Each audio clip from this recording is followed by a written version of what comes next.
So, hi guys! So, for today's video, no, so, mag-vlogs ko. Anyway, wala ko naka get over, no, sa nahitabo sa Miss Cosmo 2024. So, gabi, nagtanaw ko sa ilahang performance tanan. So, from top 21, top 10 to 5. So karon sa top 21, second place na tinawag si Miss Philippines. And then sa top 10 is I think is number 7 siya or 8. So top 5 hindi siya nakapasok. So syempre galit na naman yung mga Pinoy. Kasi nga 'di ba, gusto natin parating mapasok yung ating pambato sa lahat ng mga top na 'yan. So, ngayon, sabi ng mga karamihang mga Pilipino na cooking show daw, cooking show.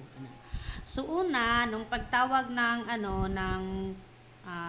top 5, ay tinawag itong si Indonesia. So, kaya sabi ko ay hindi na talaga makapasok itong si Philippines. Kasi 'di ba, parating na sa pattern kasi na isa yung nasa Asia, tapos yung taga Europe, yung mga taga iba-ibang country, lahat yan sila kinukunan ng isang winner. So ngayon, pagkapasok nitong si Indonesia, so sabi ko ay wala na, hindi na to makapasok si Philippines. So ayan, tuloy-tuloy pinanood ko hanggang sa ipinasok itong si Thailand. Sabi ko, uy, bakit dalawa na yung naging Asia?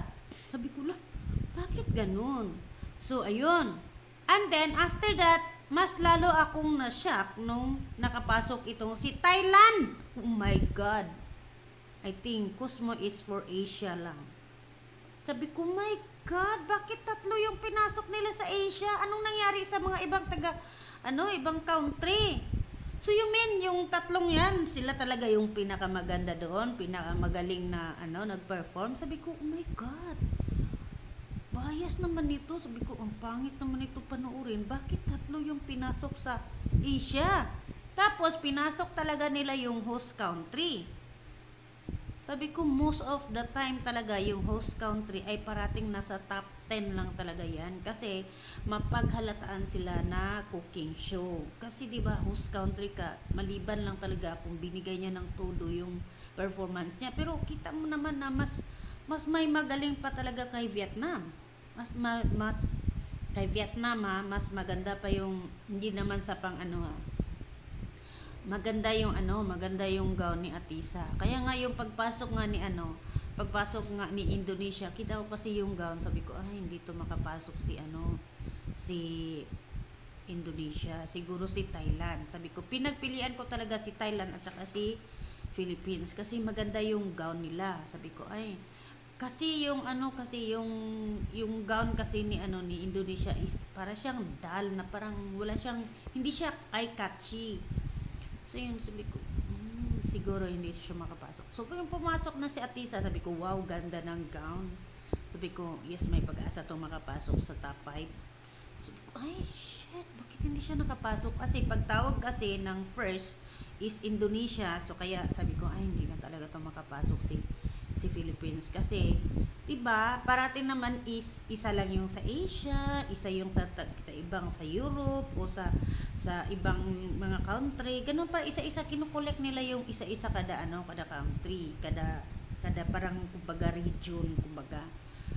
Sabi ko, uy, bakit tatlo yung pinasok nilang Asia? Sabi ko, my God, nahalata na talaga tong Cosmo. Ang pangit naman ng Cosmo kung ganun. Sabi ko, bakit tatlo talaga yung pinasok nilang Asia? Ay, ang pangit nito.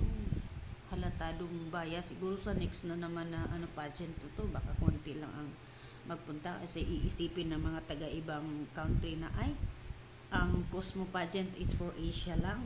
Kasi diba, isipin mo, bakit ganun? Bakit tatlo talaga yung pinasok sa sa Asia country? My God. Grabe naman kung gaano kabayas yung Miss Grand International. Ito mas lalo. My God, ang pangit naman ito. Oh, Diyos ko Lord, sabi ko, okay lang na hindi nakapasok si Atisa, pero bakit tatlo talaga yung pinasok nilang Asia. Sabi ko, ay naku, ang pangit naman kung ganito.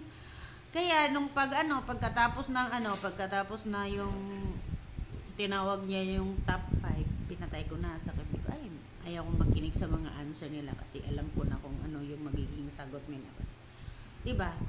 Pangit kasi kapag makikita mo yung mga country na natatalo nga sila sa mga sa mga major na pageant, diba? Hindi sila nakakapasok kahit sa hanggang sa top 20 lang sila o sa top 10 or sa mga ganon.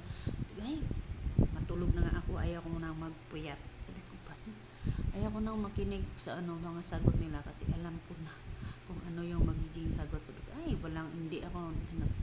walang kumbaga, walang interesting yung magiging sagot kasi, di ba? So, yan lang yaman yung point of view ko. So, wag niyo akong i-bash. Wala tayong pakialaman kung ano yung natin, no? Kung ano yung pananaw natin doon sa top 5, no?